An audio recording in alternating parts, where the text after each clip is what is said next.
감사합니다. 오늘 끝나무교회에서 성도님들과 함께 하나님 예배할 수 있게 돼서 정말 기쁩니다. 제가 끝나무교회 전에도 몇 번 왔었고 또 우리 김기호 목사님하고 가끔 연락도 주고받고 라디오를 통해서 또 예배 참석도 하고 이렇게 해서 그런지 남의 교회 같지가 않습니다. 이렇게 기회를 주신 여러분 또 담임 목사님께 감사드리고요. 우리 서경호 전사님 정말 환영해 주시고 환대해 주셔서 감사합니다. 제가 큰나무교회 여러 가지 것을 좋아하는데 그 중에 하나가 그 찬양 인도하시는 분들이에요. 그 볼 때마다 그 파바로티, 도밍고, 또 까레라스가 생각이 납니다. 그래서 아주 좋습니다. 제가 다니는 교회도 그랬으면 어떨까 뭐 이런 생각이 드는데 우리 큰나무교회 성도 여러분 이렇게 크고 멋진 예배당으로 옮겨오신 것을 먼저 축하드립니다. 여러분은 이 예배당이 꽉 찬 거를 visualize 마음의 눈으로 보실 수 있을지 모르겠습니다.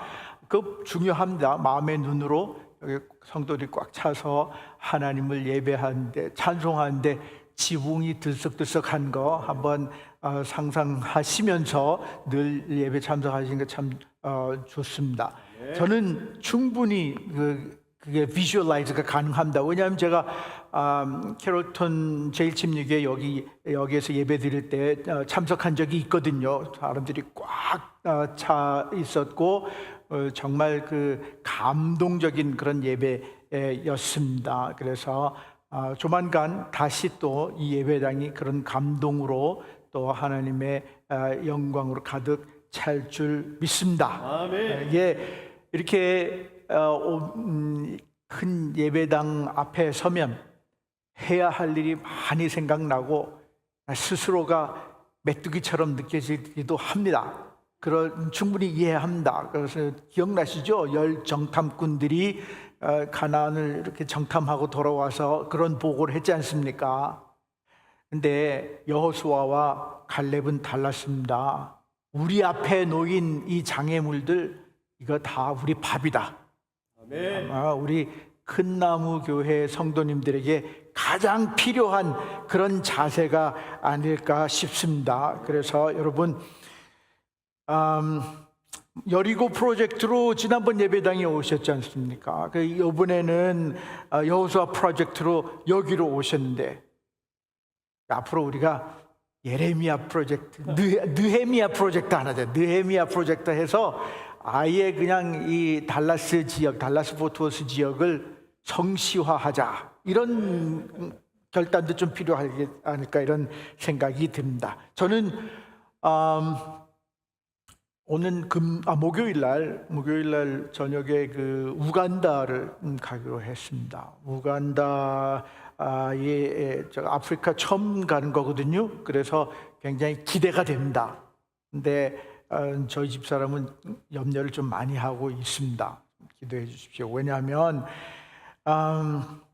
그 준비를 해야 되더라고요. 저 지난주에 그 옐로우 피버 샷 황열병 예방주사 맞았고요. 그리고 또 말라리아 그 예방약이 있더라고요. 그거 받아다 놨는데 가기 이틀 전에부터 먹어야 되고 가서 매일 먹어야 되고 갔다 와서 일주일 더 먹어야 된다고 그러더라고요. 그런 것도 있지만 우간다 주변에 여러 나라들이 정치적으로 좀 불안정하거든요. 뭐 그런 문제도 있고 이런 거 들을 때 좀 이렇게 염려가 되는 모양이에요. 그래서 제가 집사람을 위해서 기도해야 되겠다 이런 생각이 듭니다. 왜 우간다를 가야 하는가 이야기하기 전에 제 소개를 조금 더 하자면요.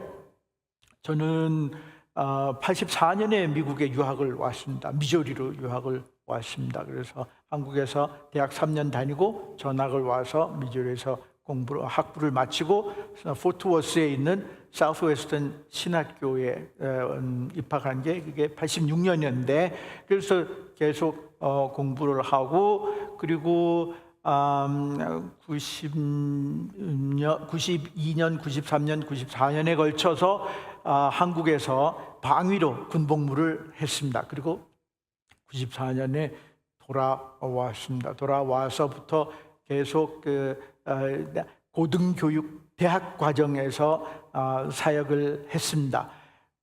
제가 90년에 목사를 받았지만 목회를 한 거는 거의 없습니다. 교육 목사로 잠깐 있기도 하고 인터림으로 있긴 했지만 저는 이제 풀타임으로 학교에만 계속 있었는데요.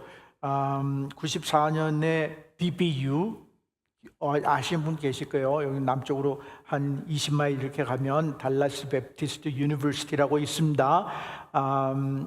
굉장히 아름다운 캠퍼스입니다. 언제 기회가 되면 한번 방문해 보십시오. 그래서 학생님 지금 한 4천 명 되죠. 한인 학생도 한 30명 정도 있어요.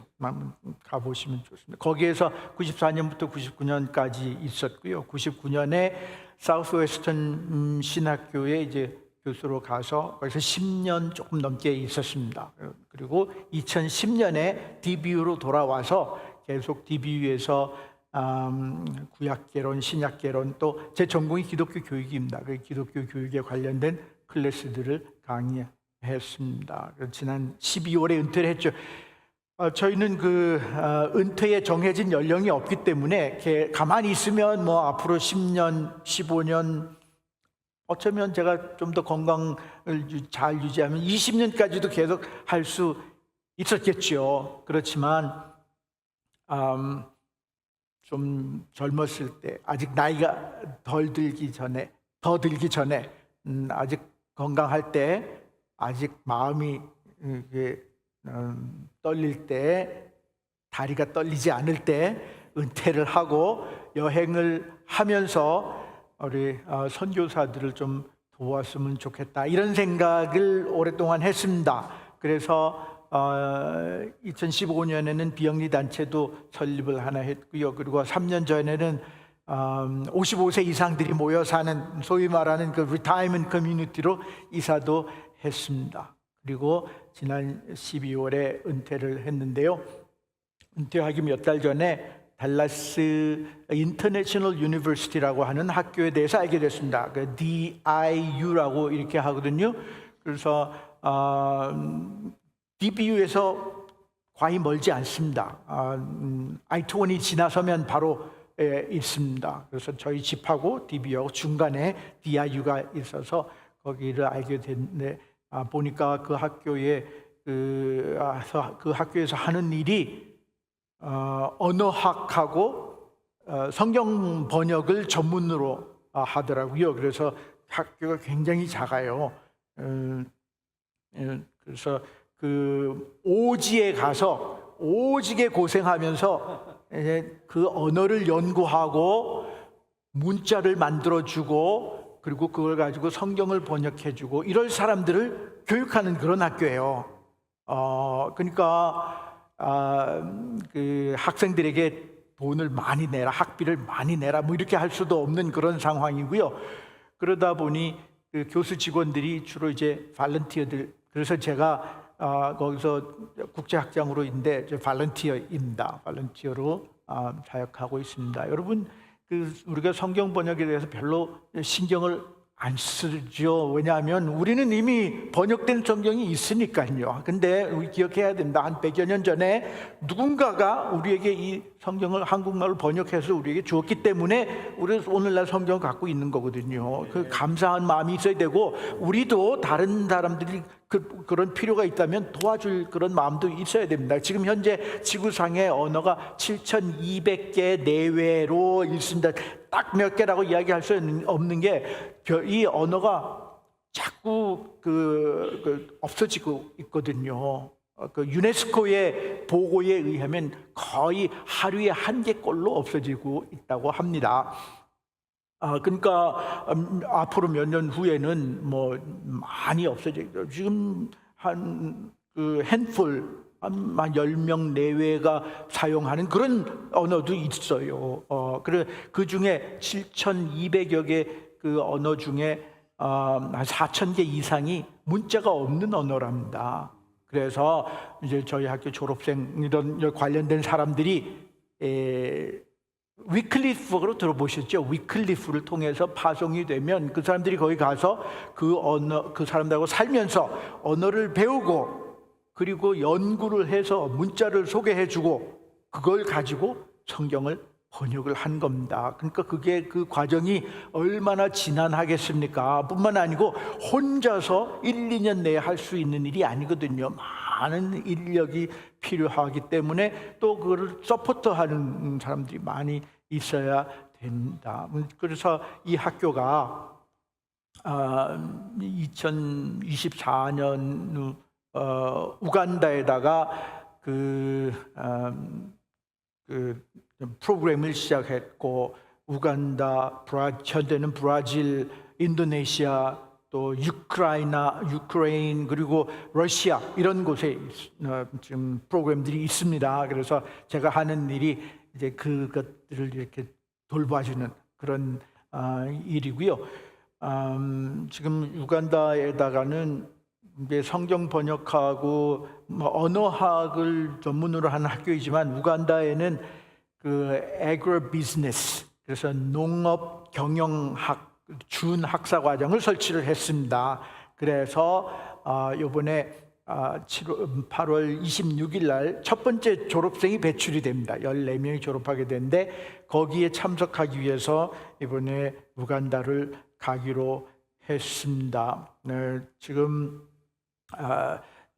여러분 근나무 교회에서도 좀 이렇게 기도로 동참해 주시면 좋겠습니다. 첫 번째, 저의 여행과 현지 체류 기간 동안 건강과 안전을 위해서 기도해 주시면 좋겠습니다. 두 번째, 졸업식이 은혜롭고 뜻깊게 진행되도록 기도해 주시면 좋겠습니다. 세 번째, 졸업생들이 신앙과 전문성을 바탕으로 이제 자기들이 속한 지역 사회를 잘 섬길 수 있도록 기도해 주시면 좋겠습니다. 그리고 네 번째, 이번 방문을 통해서 새로운 사역의 문이 열리도록 기도해 주시면 정말 감사하겠습니다. 무엇보다도요, 이번 여정과 졸업식을 통해서 이 학생들을 모으시고 훈련하신 그 하나님의 은혜가 드러나고 하나님께 모든 영광이 돌려지기를 기도해 주시면 정말 감사하겠습니다.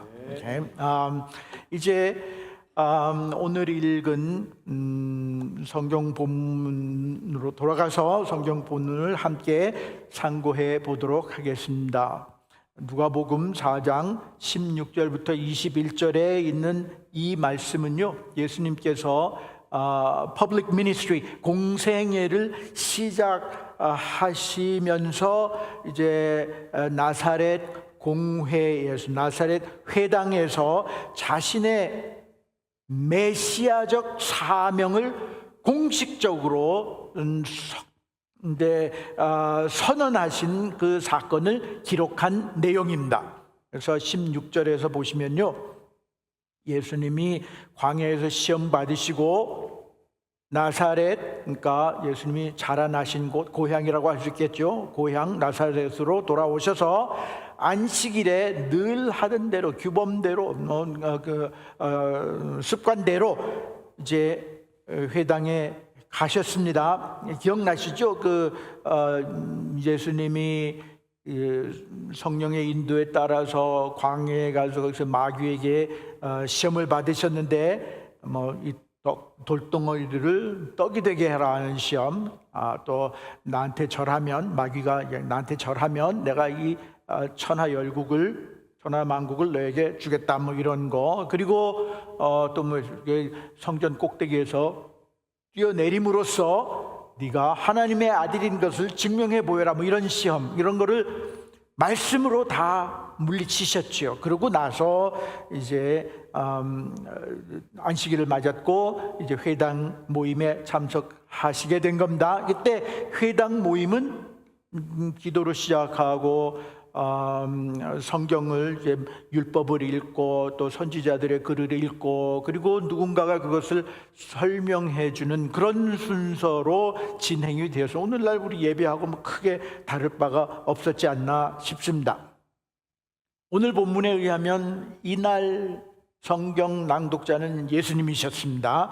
그래서 성경을 읽으려고 일어서셨죠. 일어서니까 어떤 사람이 이사야의 글을 이제 예수님께 드렸습니다. 이사야의 글이 기록된 책을 드렸다 이렇게 했는데 사실 책하면 우리가 이거에 익숙해 있지 않습니까? 근데 이때 시대적인 역사적인 배경으로 볼 때 이런 책이었다기보다는 두루마리를 전달한 겁니다. 누군가가 그 누군지는 모르겠죠. 그렇지만 좀 더 읽어보면 맡은 자, 이걸 맡은 자예요. 그 책 두루마리를 맡은 자. 그런 거로 볼 때 회당에서 일하는 누군가가 아니에요. 회당의 일을 좀 책임지고 있는 누군가가 아닐까, 뭐 이렇게 볼 수 있죠. 어떤 사람들은 회당장이 드렸다 이렇게 이야기를 하기도 하는데, 누군가가 이제 예수님께 그거를 드리니까 예수님께서 그 이사야 두루마리를 받고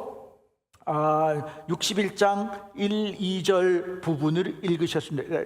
그때 당시에는 몇 장, 몇 절 이런 표시가 없었습니다. 기억하시죠? 그건 나중에 생긴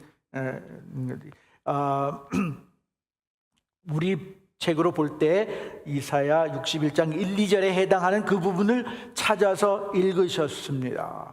이 부분은 이사야가 오실 메시아에 대해서 예언한 그런 내용이 있는 부분입니다. 메시아, 이게 히브리어로 기름 부음 받은 자 아니겠습니까? 그러니까 헬라어로는, 그리스어로는 그리스도라는 말하고 같은 말인 거죠. 그리스도가 곧 기름 부음, 메시아, 그리스도. 그래서 그 부분을 읽으셨습니다. 주의 성령이 내게 임하셨으니 이는 가난한 자에게 복음을 전하게 하시려고 내게 기름을 부으시고, 하나님의 성령이 나에게 있고 내가 하나님으로부터 기름을 받은 자다. 즉 여기서 내가 아는 메시아를 이야기한다 이렇게 보게 되는 거죠.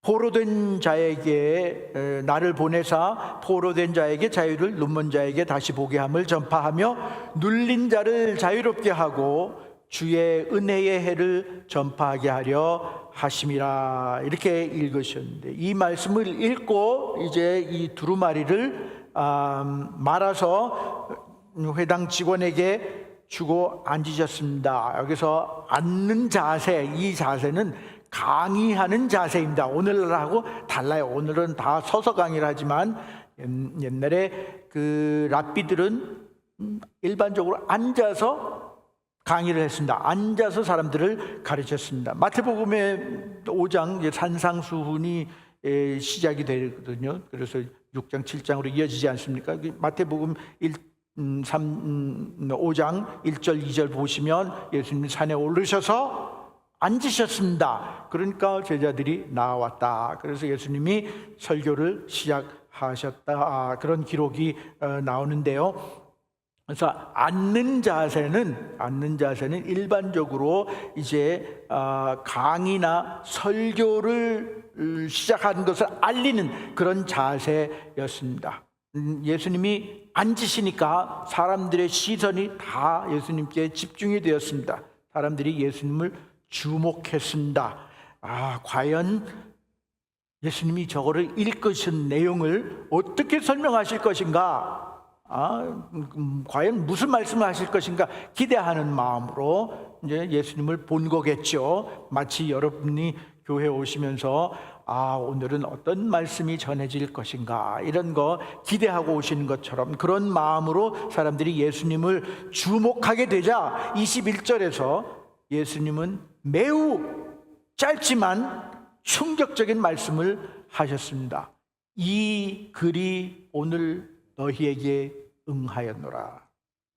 이 말씀은요, 단순히 이사야의 예언을 풀어 설명하고 풀어 해석하고 설명하신 것이 아니라 이 말씀을 통해서 예수님은 이 예언의 메시아가 바로 나다, 이거를 선포하시고 오늘 이 말씀이 이루어졌다, 이렇게 선언을 하신 것입니다.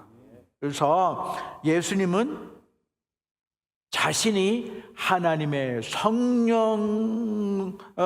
함께 하시는 사람이고 하나님으로부터 기름 부음 받은 자, 그런 메시아이며, 이제 이 이사야가 예언한 이 사역, 메시아의 사역을 이루기 위해서 내가 이 땅에 왔다, 이것을 분명히 여기서 천명하신 겁니다. 그래서 이 본문은 단순히 예수님의 첫 설교가 아니고 예수님의 사명 선언문, 그러니까 미션 스테이트먼트라고 이렇게 이야기할 수 있습니다. 예수님이 누구이시며 예수님이 무엇을 하러 오셨는지를 드러내는 그런 미션 스테이트먼트인 것이죠. 다시 말해서 이사야의 메시아 예언은 예수님 안에서 성취되었고, 그 말씀 속에는 예수님께서 이 땅에 오신 목적이 분명하게 담겨 있습니다. 그래서 우리가 이 본문을 보면서 메시아 되신, 그리스도 되신 예수님이 왜 이 땅에 오셨는가를 생각해 보기를 원합니다. 첫 번째, 복음을 전하기 위해서 오셨습니다.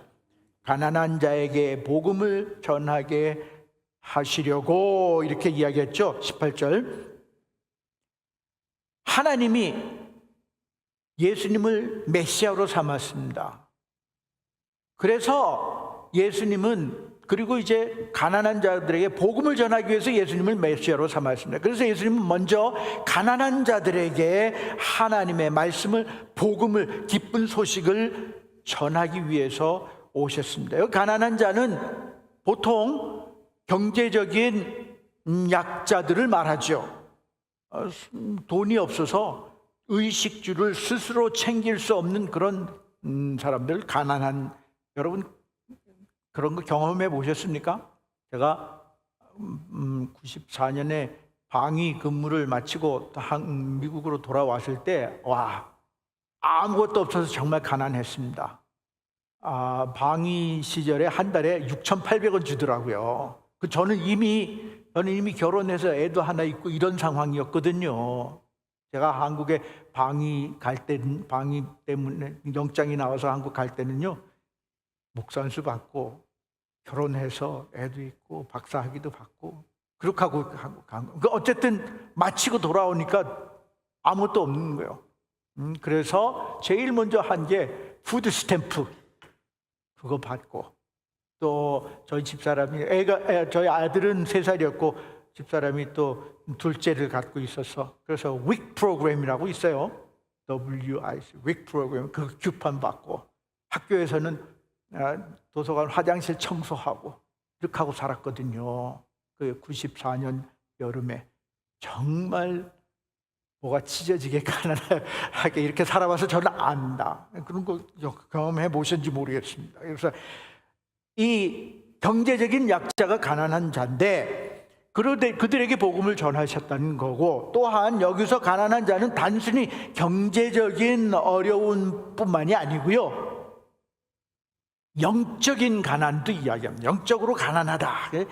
영적으로 가난한 사람은요, 자신이 죄인인 것을 알고 자신이 죄에 대해서 어떻게 할 수 있는 능력이 없는 그런 무능자라는 걸 아는 사람이 가난한 사람입니다. 영적으로 가난한, 영적으로 거지가 되는, 그래서 하나님의 은혜에 의존을 해야만 하는 그런 사람. 그래서 예수님은 산상수훈을 시작하실 때 이렇게 하시죠. 심령이 가난한 자는 복이 있나니. 그 영적인 거지는 하나님 앞에 매달려서 하나님의 은혜를 구하고 그 은혜에 의존해서 살아야 하는 영적인 거지, 영적으로 가난한 자. 그러니까 하나님의 은혜를 구하는 사람이기 때문에 복 있는 자가 되는 거다, 이런 이야기이지요. 예수님께서 이 전하신 복음이라고 하는 건요, 착하게 살아라, 이런 윤리적인 교훈이 아니고요. 스스로 구원할 수 없는 그런 죄인들도 하나님의 은혜로 구원받을 수 있다라는 이런 기쁜 소식이었습니다. 무기력한 죄인이 전적으로 하나님의 은혜를 힘입어 구원받았으니 복 있는 자가 아니겠습니까? 이제 복음은 단순히 좋은 사람 만드는 게 아닙니다. 복음은 허물과 죄로 죽은 사람을 살리시는 하나님의 능력입니다. 의사는 건강한 사람 찾지 않지요. 병 있는 사람, 약한 사람 찾아서 고쳐줍니다. 마찬가지로 예수님도 의인을 찾으러 오신 게 아니었죠. 예수님은 죄인들에게 복음을 전하고 그들을 구원하시기 위해서 오셨습니다. 두 번째, 예수님은 사람들을 자유롭게 하기 위해서 오셨습니다. 이사야는 메시아가 복음을 전하여 포로된 자에게 자유를, 눈먼 자에게 다시 보게 함을 전파하며 눌린 자를 자유케 하실 것이라고 예언했습니다. 예수님 당시에 유대인들은 포로된 자였고 눈먼 자였고 그래서 자유가 없는 그런 사람들이었습니다. 이 사람들은 로마의 압제를 당하고 있었기 때문에 로마로부터 정치적 해방을 기대하고 누군가가 와서 자기들에게 자유를 줄 것을 기다리고 있었습니다. 그때 예수님이 등장하셨고, 예수님이 여기서 자유를 말씀하시는데, 예수님 말씀하신 자유는 그 유대인들이 기다리던 그 자유보다 훨씬 더 중요한 것이었습니다. 인간을 가장 강하게 붙잡는 것은 쇠사슬이 아니고요, 죄입니다. 인간을 가장 심하게 억누르는 것은 로마 아니면 인간들의 정부가 아니라 죄책감입니다. 우리는 흔히 전쟁에서 적에게 붙잡힌 사람들을 포로라고 하지 않습니까? 그러나 성경이 말하는 포로는요, 적에게 붙잡힌 사람들만이 아닙니다. 미움에 사로잡힌 사람들 포로이죠. 욕심에 끌려다니는 사람들 포로이죠. 중독에서 벗어나지 못하는 사람들 포로된 삶을 사는 사람이고, 용서하지 못하는 사람, 과거의 상처와 쓴뿌리를 떨쳐버리지 못하는 사람, 그런 사람들이 포로된 사람들입니다. 몇 년 전에 한국의 한 건설업체 대표의 이야기가 신문에 났었는데요, 그 잘 나가는 사업가는 무려 20년 동안 필로폰 중독에 시달렸습니다. 끊어야 한다는 걸 알았습니다. 그는 중독 상태에서 벗어나고 싶었습니다. 그러나 수없이 결심을 해도 도저히 끊을 수가 없었습니다. 그가 바라는 것은 돈이나 아니면 성공이 아니었습니다. 그는 마약 끊는 법을 원하고 바랬습니다. 많은 방법을 시도해 본 후에 결국 한 가지 깨달은 것은 뭐냐? 나는 내 문제를 내 힘만으로 해결할 수 없다. 이걸 깨달았습니다. 여러분, 그것이 마약 중독자만의 이야기입니까? 그렇지 않습니다. 우리 가운데도 끊어야 한다는 것을 알면서 끊지 못하는 것이 있지 않습니까? 미워하지 말아야 할 것을 알면서도 자꾸 미워하게 되고, 욕심을 내려놓아야 할 것을 알면서도 욕심을 버리지 못합니다. 그 외에도 술, 도박, 스마트폰, 인터넷, 음란물, 이런 것에 중독, 이런 것뿐만이 아니고요, 분노와 교만과 또 과거의 상처에도 우리는 붙잡혀 살아갈 수 있습니다. 이제는 그만해야지 수없이 결심하지만 다시 그 자리로 돌아갑니다. 그것이 포로된 사람의 삶이고요, 그것이 죄의 특성입니다. 요한복음 9장에 보면 예수님께서 날 때부터 눈먼 사람을 고쳐주신 사건이 나옵니다. 예수님께서 그 사람의 눈에 진흙을 바르시고 그리고 실로암이라고 하는 그 연못에 가서 씻어라 이렇게 이야기하시죠. 그 날 때부터 눈먼 사람이 예수님 말씀에 순종하자 그 눈이 띄어졌습니다. 근데 바리새인들은 예수님께서 그 눈먼 사람을 고쳐주신 그 날이 하필이면 안식일이라는 이유로 예수님을 죄인이라고 규정을 했습니다. 그 바리새인들은 기적 그 자체보다 시각장애인이 눈을 뜬 것보다 그 기적을 베푸신 예수님보다 안식일의 규정을 더 중요하게 여겼습니다. 그래서 그들은 예수님을 하나님으로부터 오신 분이라고 인정하지 않았습니다. 한 걸음 더 나아가서 이 바리새인들은 그 고침받은 사람을 데려다가 여러 차례 신문을 하면서 예수님은 죄인이라고 인정하라고 압박을 했습니다. 그러나 이 고침받은 사람은 자신의 경험을 부인하지 않았습니다. 요한복음 9장 25절에 보시면요, 내가 잘 모르지만 한 가지 내 분명히 아는 것은 내가 맹인으로 있다가 지금 보는 그것입니다 하고 증언을 했습니다. 이것이 사도행전 1장 8절에서 말하는 증인의 역할입니다.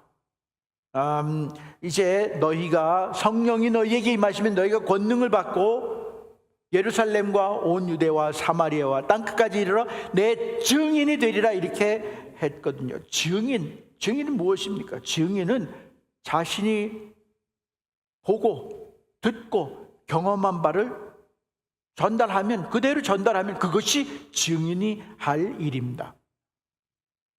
이 바리새인들은요, 이 예수님의 기적으로 눈을 뜬 이 사람이 증언하는 이 증언을 받아들이기는커녕 이 사람을 꾸짖고 회당에서 쫓아냈습니다. 그들은 스스로 자기들이 모세의 제자이고 하나님의 뜻을 누구보다도 잘 안다고 자부했지만 정작 하나님께서 보내신 예수님을 알아보지 못했습니다.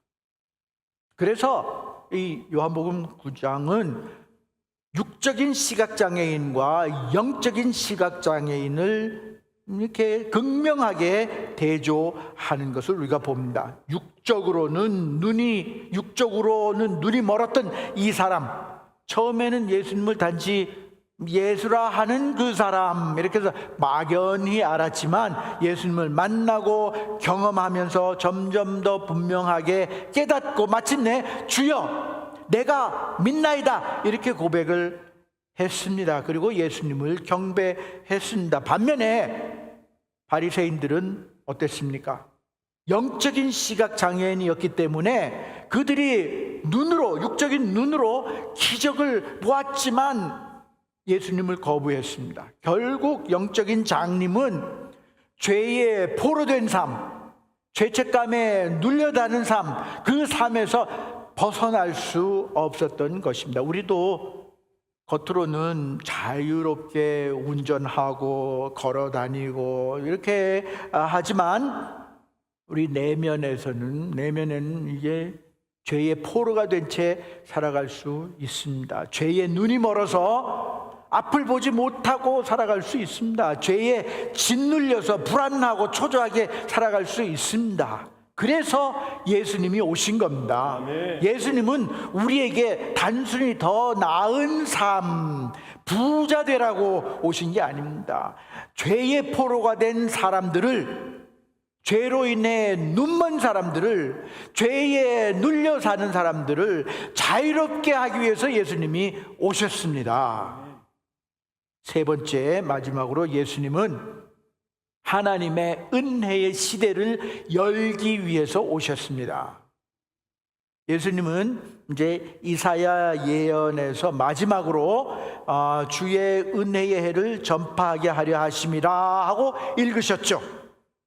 주의 은혜의 해는 레위기 25장에 나타나는 기록된 희년을 이야기합니다. 희년, 주블리가 되면 종이 해방되고 빚이 탕감되고 잃었던 땅이 회복되었습니다. 어떤 의미에서 경제적인 어레인지먼트였는데 이것은 단순한 경제 제도가 아니고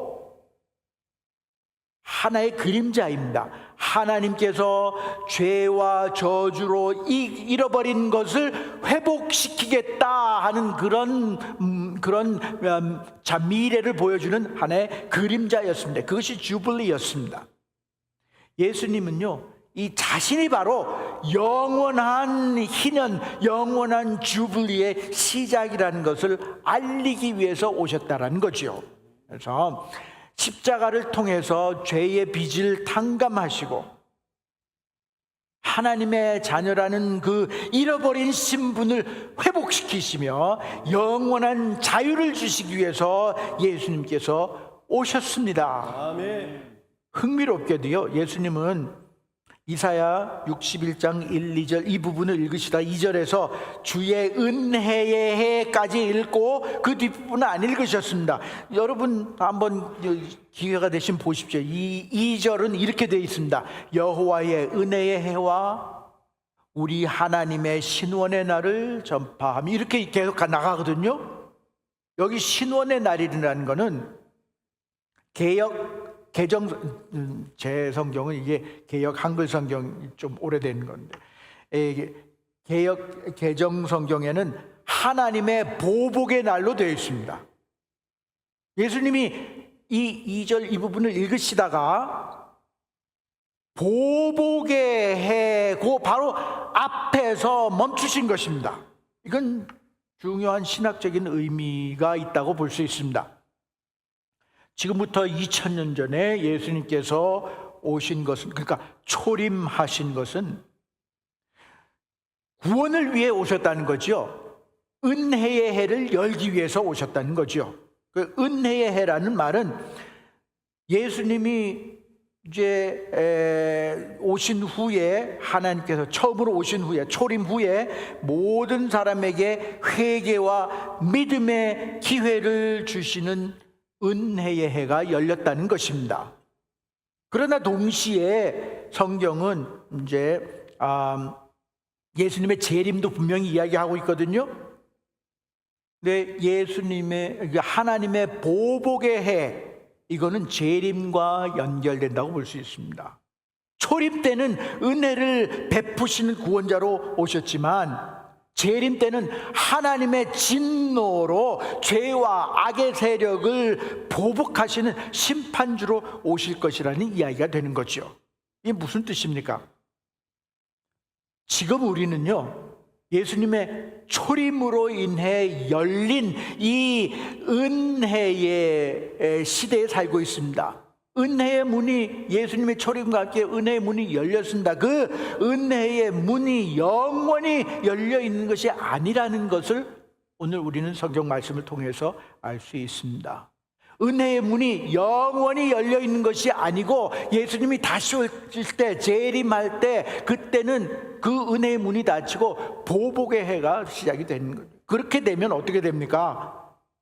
지금 은혜의 문이 영원히 열려 있는 것이 아니라면 언젠가는 닫힐 수 있는 것이기 때문에 우리는 오늘 복음을 듣고 믿음으로 응답해야 합니다. 왜냐하면 언젠가 예수님의 재림과 더불어 문이 닫힐 수 있게, 문이 닫히게 되고, 그렇게 되면 은혜를 받을 기회가 없어지기 때문에 그렇습니다. 또한 은혜의 문이 영원히 열려 있는 것이 아니라면 우리는 오늘 복음을 들고 지역을 향해 가고 있는 사람들에게 복음을 전해야 합니다. 아멘. 우리의 가족에게, 친척들에게, 친구들에게, 이웃들에게 복음을 전해야 합니다. 왜냐하면 언젠가 문이 닫히게 되면, 예수님의 재림과 더불어 문이 닫히게 되면 이 은혜의 기회, 은혜를 받을 수 있는 기회가 없어질 수 있기 때문에 그렇습니다.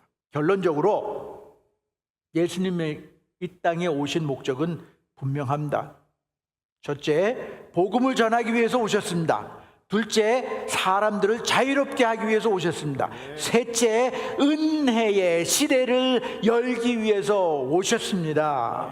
이제 예수님은 부활승천 후에 하나님 보좌 우편에 앉아 계십니다. 재림을 준비하고 계십니다. 언젠가 다시 오셔서 하나님의 신원의 날, 심판의 날, 보복의 날을 선포하실 것입니다. 이제 우리의 질문은요, 예수님이 왜 오셨는가가 아닙니다. 왜 오셨는가가 아니라 나는 그분의 오심에 대해서, 그분의 초림에 어떻게 반응할 것인가, 어떻게 리스폰드 할 것인가, 그것이 되어야 합니다. 아멘. 복음을 받아들이고 예수 그리스도를 마음에 모신 사람은 예수 그리스도의 제자가 되는 거지요. 맞습니까? 아멘. 제자가 무엇입니까? 제자는 어떤 사람입니까? 선생님의, 주님의 말씀을 따르는 사람이 제자지요. 선생님의 뒤를 따라가는 사람이 제자입니다. 선생님처럼 말하고 행동하는 사람이 제자입니다. 선생님의 살았던 그런 삶을 흉내내고 그런 삶을 따라서 사는 사람이 제자입니다. 여러분은 제자이십니까? 여러분과 제가 예수님의 제자라면 우리도 복음을 전파하고 사람들을 자유케 하고 은혜의 해를 선포하시는 주님의 사역에 동참해야 합니다. 그렇지 않습니까? 그렇다면 우리 동네에서 가장 역동적인 교회 중에 하나인 큰나무 교회가 해야 할 일은 무엇이겠습니까? 우리 함께 기도하겠습니다. 살아계신 아버지 하나님, 예수 그리스도를 저희에게 보내주셔서 은혜의 해를 열게 하셨으니 감사합니다. 이제 저희가 그 은혜를 누릴 뿐만 아니고 그 은혜를 가족에게, 친척에게, 친구들에게, 이웃에게 나눠주는 그런 삶을 살 수 있도록 도와주시옵소서. 아버지 하나님, 이제 저희가 자격 없고 공로 없음에도 불구하고 하나님의 은혜를 누리게 해주셨사오니 아버지 하나님께서 저희를 계속해서 사용하여 주셔서 이 은혜가 저희 입술을 통해서, 저희의 행동을 통해서 널리 이 달라스 포트워스 지역뿐만 아니고 노스 텍사스, 미주, 그리고 전 세계로 전파되어 나갈 수 있도록 주여 도와 주시옵소서. 아멘. 예수님 이름으로 기도했습니다. 아멘. 오늘 말씀 생각하시면서 이제 우리가 나아가서 전하고 기도하는 증인된 삶을 살겠습니다.